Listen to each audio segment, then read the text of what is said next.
அன்பு இதயங்களே, இவர் யார் என்று தெரிகிறதா?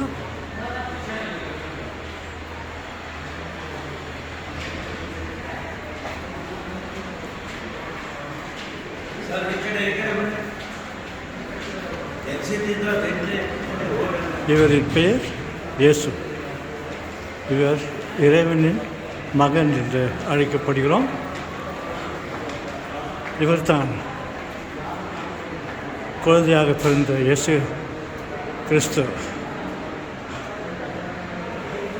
கிறிஸ்மஸ் என்று செலிப்ரேட் கொண்டாடுகிறோமே, இவர் தான் குழந்தையாக பிறந்து நமக்காக நம்மளை ரட்சிப்பதற்காக அவர் உலகத்திற்கு குழந்தையாக பிறந்தார்.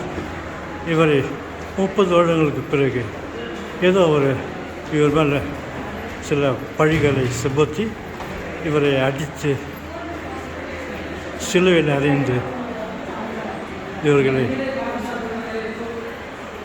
இவரை சாகடிக்க திட்டமிட்டார்கள்.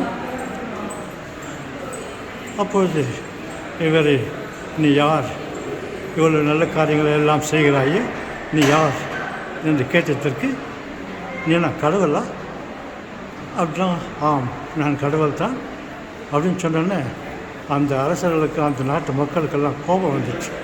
நீ கடவுள்னு சொல்கிறியா, உன்னை அடித்து சாவடிக்கணும் அப்படின்னு சொல்லிட்டு இவரை அடிக்கிறது ஏற்பாடு பண்ணாங்க. அப்புறம் இவர் சொன்னார், நீங்கள் என்னை அடித்து சாவடிச்சா கூட 3 நாள் மீண்டும் உயிர்த்தெழுவேன், நீங்கள் பார்க்கத்தான் போகிறார்கள் என்று சொன்னார். அதே போல் இவரை சாகடித்த 3ஆம் நாள் உயிர்த்தெழுந்தார். உயிர்த்தெழுந்து பல இடங்களில் எல்லாருக்கும் காட்சி அளித்தார். இப்போது அவருடைய தந்தை பிதா அவரிடம் இருக்கிறார் என்று எல்லோரும் நம்புகிறோம். சரி நண்பர்களே, இவருடைய ஷார்ட் ஸ்டோரியை நான் சொன்னேன், முடிக்கிறேன். வணக்கம்.